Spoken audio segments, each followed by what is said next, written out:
From there, you go to JSOC. You take over as the deputy commander, and I think you throw out in Sea Stories. You give an example, which I think is it's a pretty important story. There's a mission going on. You're in the TOC, the Tactical Operations Center, and here we go. I'm going to go to the book. This is from Sea Stories. Unbeknownst to me, Lieutenant Colonel Bill Coltrip, right, the C Squadron commander, and Colonel Jim Hickey from 1st Brigade, 4th Infantry Division had maneuvered farther up the dirt road from Wolverine 1, which was one target, to another small house designated Wolverine 2. As I watched the ISR feed from the West Cam and listened to the radios, the visual and verbal didn't match up. Wolverine 1 appeared reasonably quiet, but the radio calls from Coltrip sounded like they were moving rapidly on a target. It sounds like they're on target, Lee. I don't see any movement outside the house. I motioned to the jock non-commissioned officer who sat at the end of the long wooden table that made a horseshoe around the ISR screen. So you're sitting there watching this thing unfold. ISR is what's the feed that's coming from the aircraft overhead. He was also on the headset seeing what I was seeing, which was nothing. I raised my hands in the universal sign of WTF, and he shrugged and called back, ISR is on the target. I don't know where the squadron is, sir. I hated to call the squadron in the middle of an operation. And that's an important point, from my perspective. I was a platoon commander, an assault force commander in a platoon, and then a task unit commander.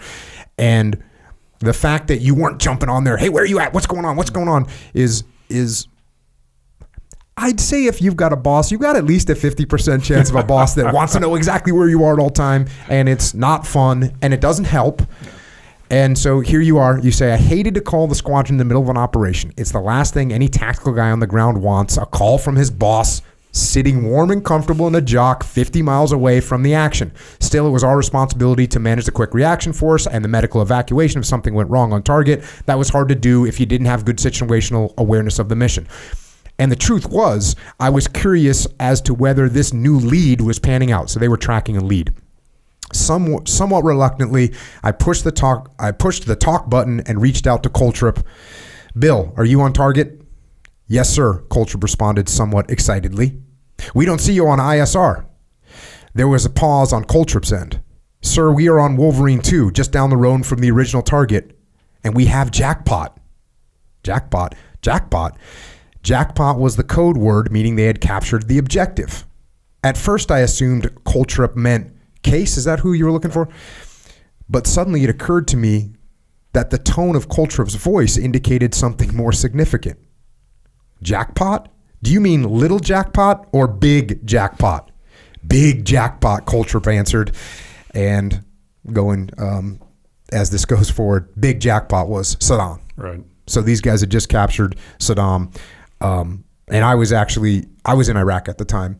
And so we found out really quickly. One of the guys that we were working, one of the OGA guys we were working out with was one of the early interrogators on him and come down, we got him. So as much as I know you were trying to keep it secret, there was, it didn't stay secret very well. That didn't stay secret long, no. That one didn't stay secret very long. And there's before we jump in a little bit about Saddam. So when you were running that earlier, I mentioned you were running this project of like looking at the future of warfare and what we could do. And I was part of that.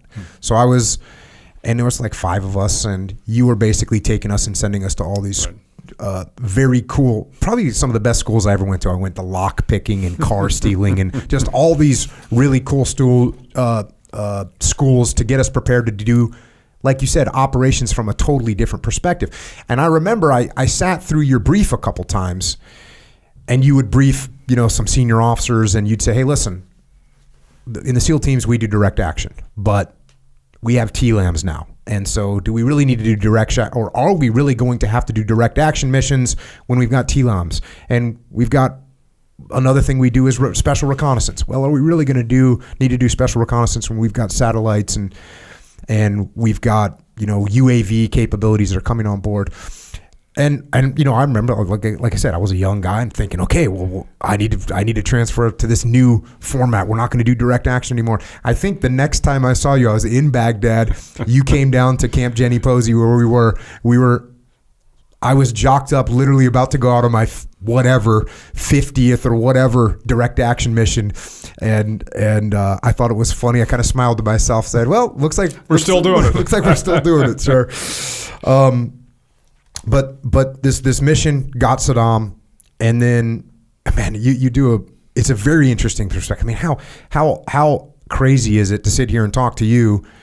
You were interacting with Saddam when he got captured, and you detailed it in the book. But I mean, just some high level thoughts. What was that like detailing with this freaking horrible, sadistic person?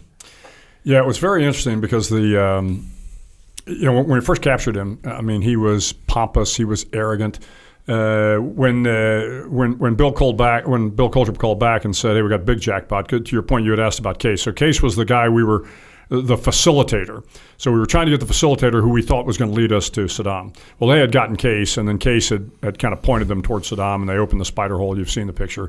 Saddam's in there. So they bring Saddam back to Crit, and I'm down in Baghdad, and so now we had a plan. Okay, what do you do if you get Saddam? Well, I had to call General Abizaid, who was the CENTCOM commander. I called General McChrystal, who was my boss back in Tampa, and I had to make plans to. Well, we want to verify that it's Saddam, so I needed to get DNA sent to the lab, the FBI lab, and all that sort of thing.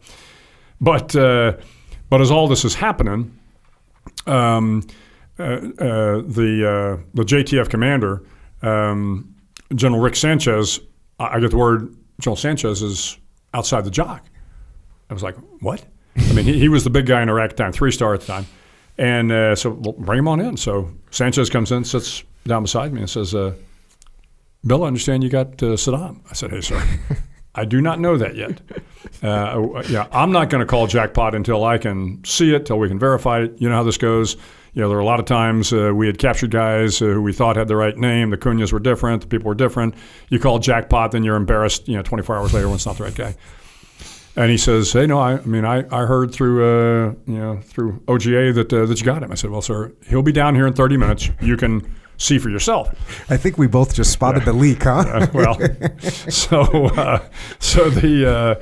about 30 minutes later, the helo arrives. Well, I'm busy making phone calls, so I turn to my chief of staff, who I call him, I think, Captain Lee at his request. And I said, hey, go over there. You got to come back, and I'm trusting you to tell me whether you think it's Saddam or not. So he and General Sanchez go over there, and he comes back a few minutes later and goes, sir, it's Saddam. I said, okay. So now I'm calling Abizaid and doing my sort of thing. Well, about half an hour later, I go back over there, and I remember talking to Sanchez. It was kind of one of those funny moments. So Saddam has this big beard, and I realized we got to get him cleaned up because we're going to have this kind of press release and everything. And frankly, it looked like Saddam even with a big beard. I mean, he's got this bulbous nose and everything. But I figured, well, let's get him cleaned up so no Iraqis can say it's not Saddam.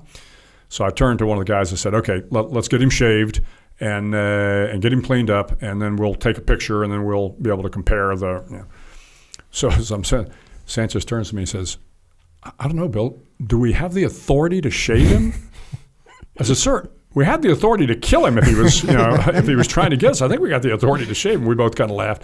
I really liked Rick Sanchez. He was a good guy.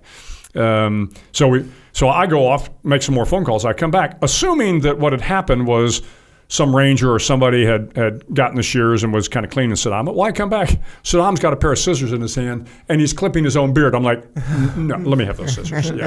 Pull those away. And he's like, I was told to get cleaned up. But the next day was the day when you recall the press conference where the ambassador and General Sanchez say, we got him. Well, they hadn't seen him yet. Sanchez had seen him, but the ambassador hadn't seen him yet. So they fly out to our place there in Baghdad and go to see Saddam, and they brought some of the Iraqi leaders with them. And again, Saddam, I've got him now in a jumpsuit, and he's sitting on a cot. But when the Iraqi leaders came into the room, small room, about this size actually, I mean, they are yelling at him, they're spitting at him, and he's got this look on his face like, boys, I'm still in charge here. Sit down. And he kind of motions to him. Guys, just sit down. Don't you know who I am? And I'm looking and thinking, wow. He still thinks he's in charge. He's about to find out he's no longer in charge, So I didn't really want to bring those guys in because I knew this would happen. It would just bolster his ego. So after they left, I talked to Sanchez and talked to the ambassador. I said, "Sir, that's it. I don't want anybody else visiting him. I am responsible for him now.